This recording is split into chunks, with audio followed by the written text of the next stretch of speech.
Kembali lagi bersama channel kita semua. Jika Anda suka, jangan lupa komen, like dan subscribe, juga bila Anda berkenan. Aktifin subtitlenya supaya ada tulisan teksnya. Kita langsung ke ceritanya. Perintah Kaisar Naga. Bab 5728-5732. Pecahnya Perang Besar. Gema sumpah yang dilantunkan di hadapan gerbang surgawi baru masih bergema di seluruh surga ke-9, namun Dev tak tega menikmati kemuliaan dari berbagai sekte yang memberi penghormatan. Ia tahu betul bahwa pemakan jiwa bagaikan duri beracun. Jika tidak disingkirkan, ia akan menjadi ancaman besar, bahkan membahayakan kerajaan yang baru didirikannya. Setelah mempercayakan sepenuhnya urusan gerbang surgawi kepada orang lain dan meninggalkan sebagian klan naga untuk menjaganya, Dev, bersama angin puyuh tua, Brittany yang berasal dari sekte surgawi Yama, dan lebih dari 300 naga elitnya, memulai perjalanan mereka menuju Laut Darah Dunia Bawah. Laut Darah Dunia Bawah, yang terletak di ujung barat surga ke-9, merupakan salah satu medan perang utama dalam perang kuno yang legendaris antara dewa dan iblis. Seolah-olah luka dunia begitu dalam, ruang begitu labil, dipenuhi aura negatif kekacauan, pembantaian, dan kebencian. Bahkan sebelum benar-benar tiba, bau darah pekat yang memuakkan dan aura dingin yang menusuk jiwa menyerang indera mereka. Menatap ke kejauhan, cakrawala tampak tertutup hamparan merah tua yang tak berujung. Itu bukanlah matahari terbenam, melainkan lautan darah sejati, terbentuk dari darah para dewa, iblis, dan makhluk hidup yang tak terhitung jumlahnya. Air lautnya kental seperti pasta, gejolaknya bukan menciptakan gelombang, melainkan wajah-wajah melolong dari roh-roh yang tersiksa dan tersiksa. Di atas lautan darah, awan-awan merah tua yang jahat menyelimutinya sepanjang tahun, kilat menyambar di dalamnya, berwarna merah darah yang menakutkan, memancarkan raungan teredam. Ruang itu sendiri menjadi rapuh dan terdistorsi di sini, dengan retakan spasial hitam yang sering muncul dan menutup seperti bekas luka, melahap segala sesuatu yang menghalangi jalannya. Bumi di bawahnya hangus hitam, dipenuhi kerangka-kerangka raksasa dan senjata-senjata yang hancur. Beberapa kerangka sebesar gunung, dan bahkan setelah berabad-abad yang tak terhitung jumlahnya, mereka masih memancarkan tekanan yang dingin. Sialan, lubang neraka ini benar-benar meresahkan. Angin puyuh tua menggelengkan kepala naganya, seolah berusaha menghilangkan rasa dendam dingin yang menyelimuti jiwa-jiwa. Bahkan seekor naga dengan kulitnya yang tebal pun merasakan kegelisahan naluriah. Brittany, dikelilingi oleh energi naga biru, memurnikan udara kotor yang mendekat. Tatapannya yang biasanya dingin kini dipenuhi dengan keseriusan, dendam di sini telah terakumulasi selama bertahun-tahun yang tak terhitung jumlahnya, menyebabkan kekacauan dalam hukum alam. Ini menekan kekuatan kita sampai batas tertentu. Semua orang harap berhati-hati. Dev mengangguk. Ia bisa merasakan bahwa menyerap energi spiritual pun sulit di sini. Udara dipenuhi dengan energi yang lebih ganas dan haus darah.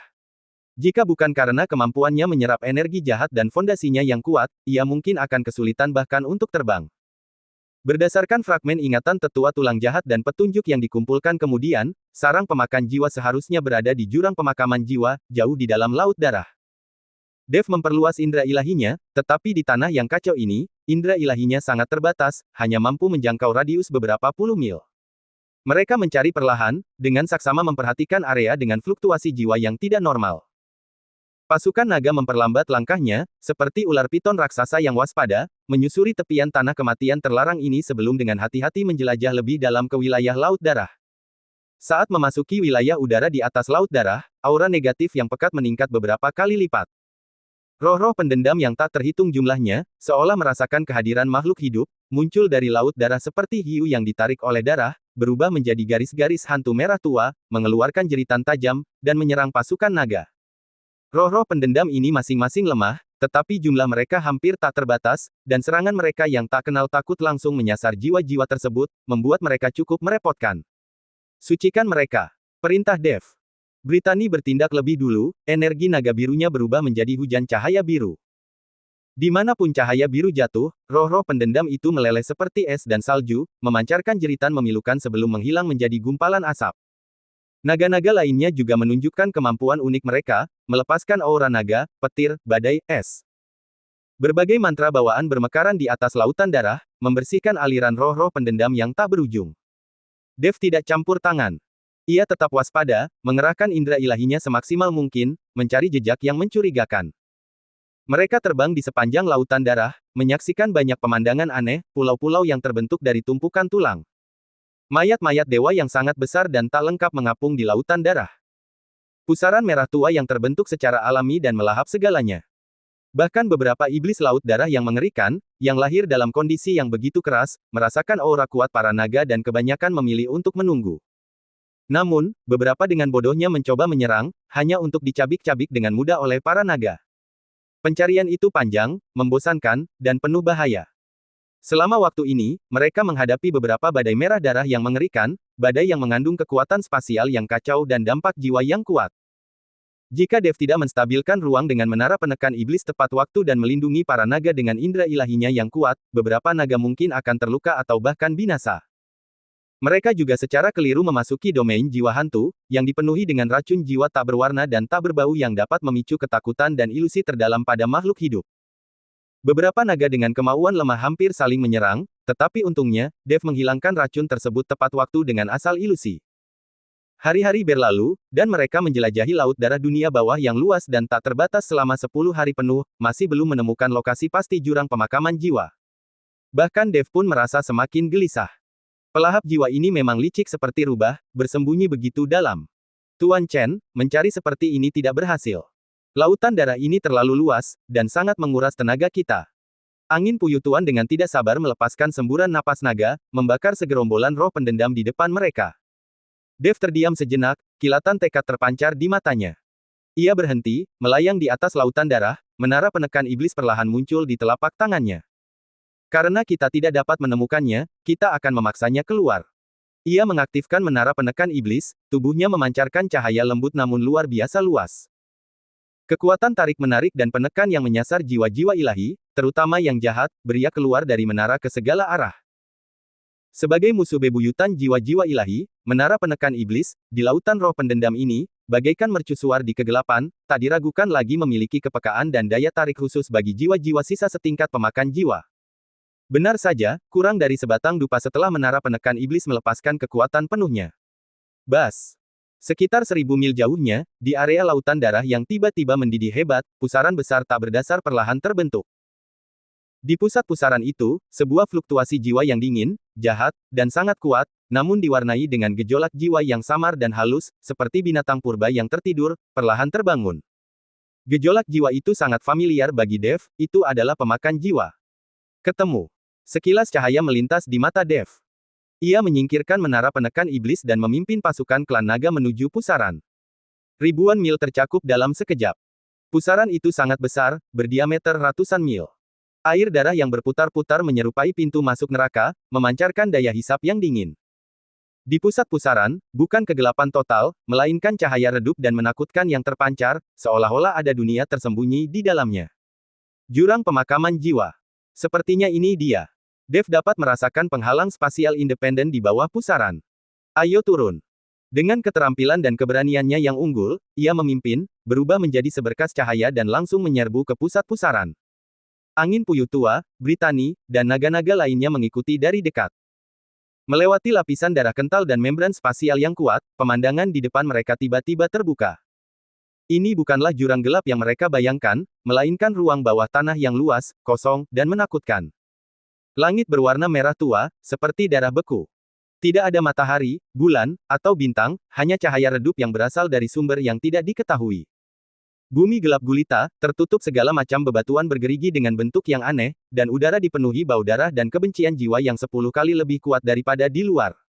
Dan tepat di tengah ruang itu berdiri sebuah singgasana raksasa yang dibangun dari tengkorak yang tak terhitung jumlahnya. Di atas singgasana itu duduk sebuah sosok. Sosok itu bukanlah entitas fisik, melainkan terdiri dari bayangan dan kebencian yang sangat pekat. Sosok itu diselimuti api jiwa hitam yang redup, wajahnya kabur, kecuali sepasang mata, seperti dua gumpalan hijau yang mengerikan, membara dengan kebencian tak berujung, keserakahan, dan ketidakpedulian kuno yang dingin. Itu tak lain adalah sisa jiwa dari pemakan jiwa. Dibandingkan dengan proyeksi yang muncul di Sekte Jahat Surgawi, jiwa ini ratusan kali lebih kuat. Meskipun masih terasa belum sepenuhnya pulih, tekanan jiwa yang dipancarkannya telah mencapai tingkat yang sangat mengerikan, memberikan tekanan yang luar biasa pada pasukan naga yang baru saja memasuki tempat ini. Hehehe. Dev, dasar bocah nakal, aku bahkan belum datang mencarimu, dan kau sudah datang ke depan pintuku. Iblis pemakan jiwa tertawa terbahak-bahak, suaranya menggema di seluruh jurang pemakaman jiwa, membangkitkan kebencian di sekitarnya. Kau bahkan membawa begitu banyak cacing panjang sebagai persembahan pemakaman, sungguh bijaksana. Dev melayang di udara, menghadap pemakan jiwa di singgasana tengkorak. Wajahnya tidak menunjukkan rasa takut, melainkan ketenangan dan kepercayaan diri yang nyaris mengejek. Anjing tua pemakan jiwa, kau telah menemukan sarang yang sangat terpencil, seperti tikus di selokan.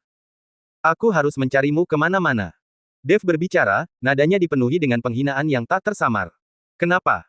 Terakhir kali kau lari seperti anjing liar, bersembunyi di sini menjilati lukamu di bawah lautan darah. Sekarang bekas lukanya belum sembuh, kau sudah melupakan rasa sakitnya dan menggonggong lagi.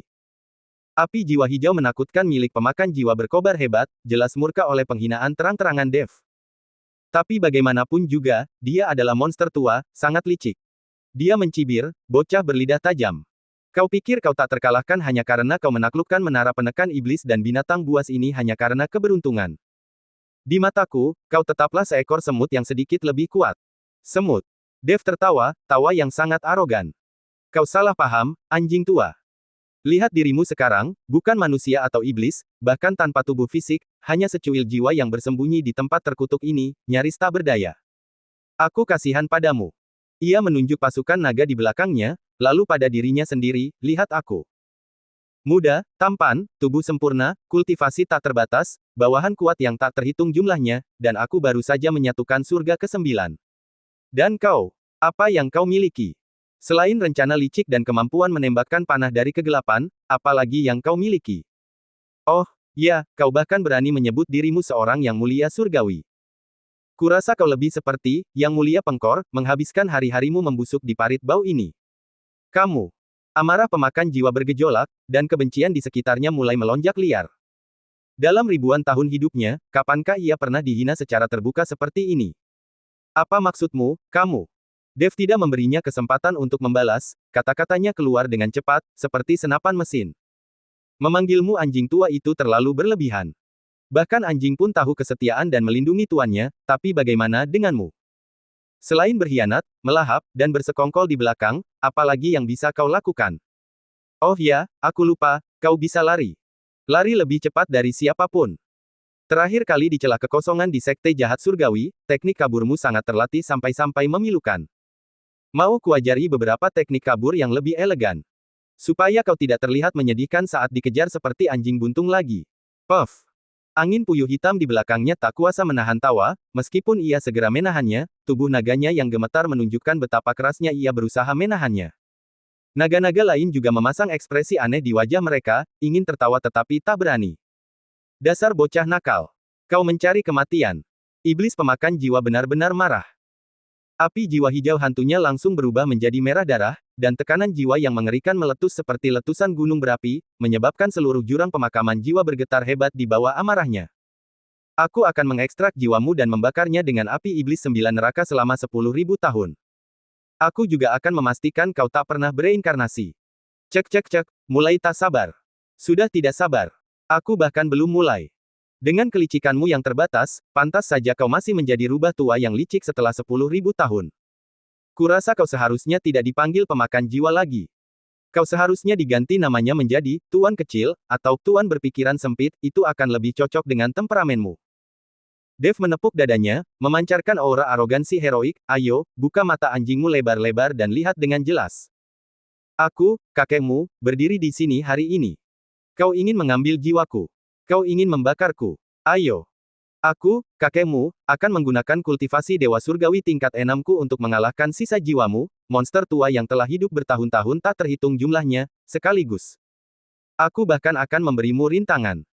Jika kau gentar sedikit saja, aku akan mengganti nama keluargaku menjadi namamu.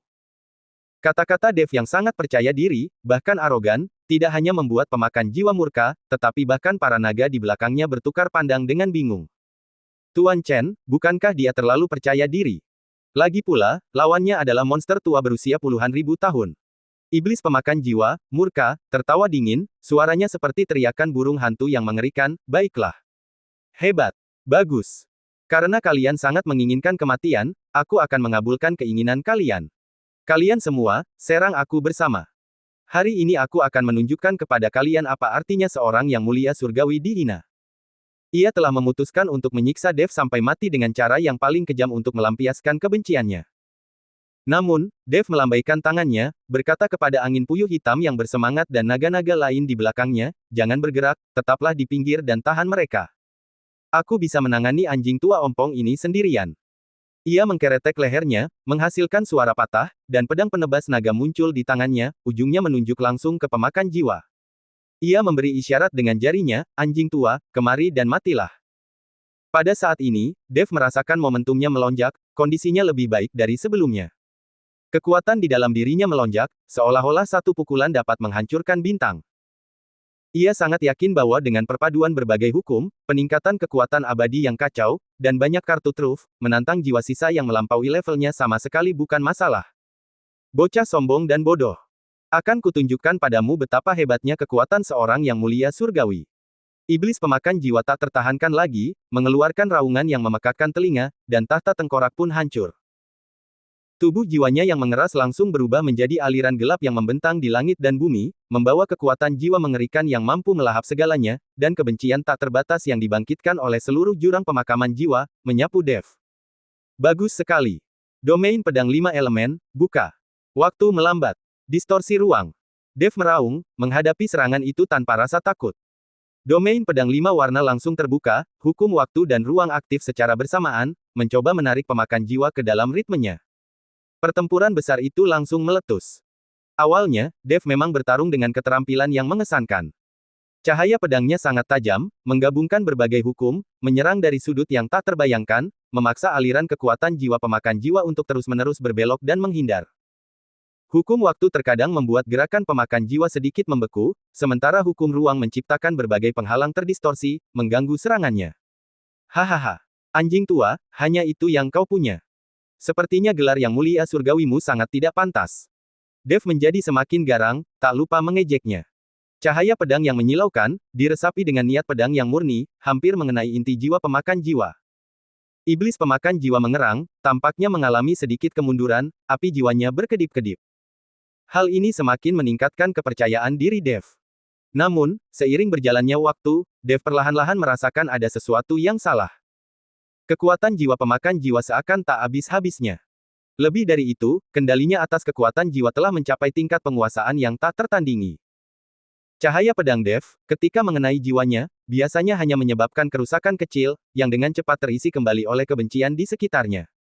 Serangan yang menargetkan jiwa diabaikan sepenuhnya oleh pemakan jiwa, yang bahkan dapat melahap dan mengasimilasinya. Yang lebih mengerikan lagi adalah pengalaman tempur pemakan jiwa yang luas. Ia tampaknya mampu memprediksi setiap serangan yang dilancarkan Dev, selalu berhasil menetralkannya dengan biaya minimal. Serangan baliknya tampak sederhana dan tanpa hiasan, namun seringkali menyasar kelemahan halus dalam hukum Dev atau mengikis kelemahan dalam esensi jiwanya. Bang! Dalam bentrokan langsung, domain pedang 5 elemen Dev bergetar hebat, hampir hancur. Ia merasakan kekuatan jiwa yang sangat dingin dan korosif menembus pertahanan kekuatan abadinya, menyerbu langsung ke lautan kesadarannya. Hal itu menyebabkan rasa sakit yang tajam di jiwanya, memaksanya mundur ratusan kaki, wajahnya sedikit pucat. Bagaimana mungkin? Dev terkejut. Kekuatan naga sucinya ternyata tak mampu menahan erosi kekuatan jiwa lawan yang sangat halus. Hehehe. Nak, apa kau takut sekarang? Iblis pemakan jiwa tertawa puas dan menakutkan. Hukummu memang mendalam, dan kekuatan abadimu cukup unik, tetapi dalam menghadapi kekuatan absolut dan perbedaan alam, itu hanyalah tipuan belaka. Aku telah melahap lebih banyak jenius daripada yang pernah kau lihat. Dev menggertakkan giginya, menolak mempercayainya, dan mengaktifkan menara penekan iblis lagi. Menara penekan iblis, tekan jiwa. Menara itu melesat keluar, memancarkan cahaya jernih setinggi 1000 kaki, menyelimuti pemakan jiwa. Sekilas kekhawatiran melintas di mata pemakan jiwa, tetapi lebih dari itu, keganasan, jika menara penekan iblis dalam wujud aslinya, aku mungkin harus menghindari serangannya. Tapi sekarang, hancurkan. Ia memadatkan kekuatan jiwanya yang luar biasa, mengubahnya menjadi cakar gelap yang menyesakkan yang dengan kuat mencengkeram penghalang cahaya yang dibentuk oleh menara penekan iblis. Swiss, Swiss, Swiss. Penghalang cahaya dan cakar itu bergesekan dengan keras, menghasilkan suara gemeretak gigi. Cahaya menara penekan iblis berkedip-kedip, dan meskipun menahan wujud jiwa itu, kekuatan jiwa pemakan jiwa terlalu kuat, dan tampaknya ia mampu menahan serangan itu. Percepatan waktu. Tebas. Dev memanfaatkan kesempatan untuk menggunakan hukum waktu demi mempercepat dirinya, seketika muncul di samping pemakan jiwa, melancarkan serangan terkuat pedang penebas naga. Namun, pemakan jiwa tampak memiliki mata di belakang kepalanya. Wujud jiwanya terpelintir miring, menentang akal sehat, menghindari titik vital, sementara pada saat yang sama, duri jiwa yang padat dan setajam jarum diam-diam melesat ke arah dahi Dev. Dev ketakutan dan buru-buru menghindar, tetapi bahunya masih terserempet. Seketika, rasa sakit yang menusuk-menusuk jiwanya, hampir membuat separuh tubuhnya mati rasa, seolah-olah sepotong jiwanya telah terkoyak. Dev mengerang, keringat dingin membasahi dahinya. Kecepatan dan hukumnya, yang sangat ia banggakan, tampaknya telah sangat berkurang efektivitasnya melawan lawannya.